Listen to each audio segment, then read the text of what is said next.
William Morrow and Harper Audio present November Road by Berney, performed by Johnathan Mcclain.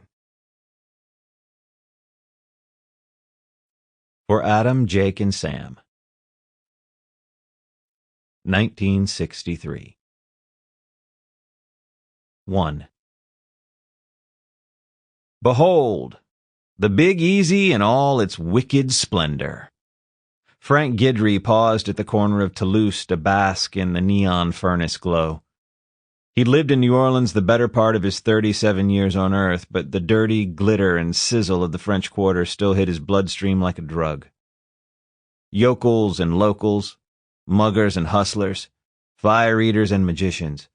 A go-go girl was draped over the wrought iron rail of a second-floor balcony, one boob sprung free from her sequin negligee and swaying like a metronome to the beat of the jazz trio inside. Bass, drums, piano, tearing through night and day.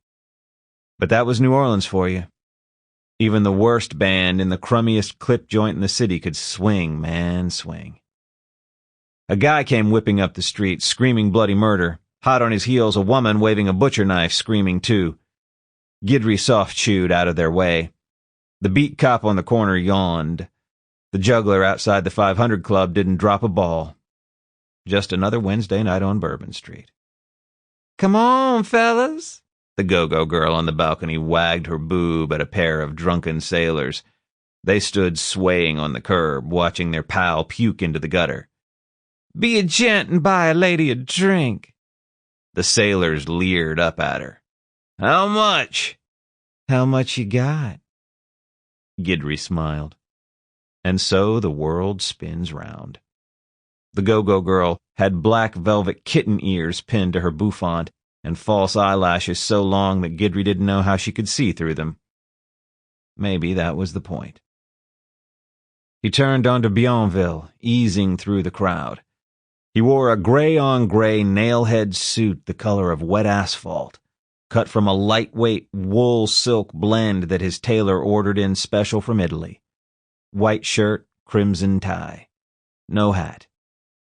If the President of the United States didn't need a hat, then neither did Guidry. A ride-on royal. The bellhop at the Monteleone scrambled to open the door for him. "How's tricks, Mr. Guidry?" "Well, Tommy, I'll tell you," Guidry said. "I'm too old to learn any new ones, but the old ones still work just fine." The carousel bar was popping as usual. Guidry said, "Hello, hello, hello. How are you?" as he worked his way across the room. He shook hands and slapped backs and asked Fat Phil Lorenzo if he'd eaten dinner or just the waiter who brought it. That got a laugh. One of the boys who worked for Sam Saya hooked an arm around Guidry's neck and whispered in his ear, "I need to talk to you." "Then talk we shall," Guidry said. The table in the back corner. Guidry liked the view. One of life's enduring truths. If something was after you, you wanted to see it coming first.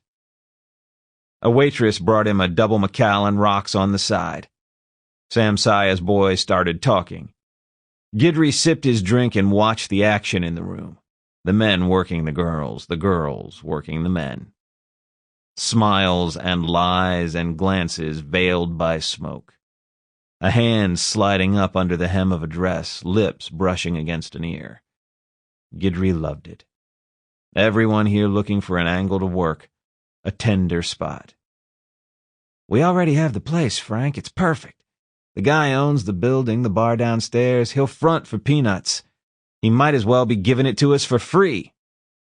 "Table games," Guidry said. "High class all the way, a real carpet joint.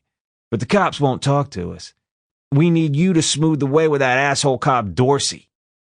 You know how he likes his coffee." The art of the payoff. Guidry understood each man's price, the right kicker to close the deal. A girl, a boy, a girl and a boy. Lieutenant Dorsey of the 8th District, as Guidry recalled, had a wife who would appreciate a pair of diamond pendant earrings from Adler's. "You understand that Carlos will have to go along with it," Guidry said. "Carlos will go along with it if you tell him it's a good play, Frank. We'll give you 5 points." Sample complete. Ready to continue?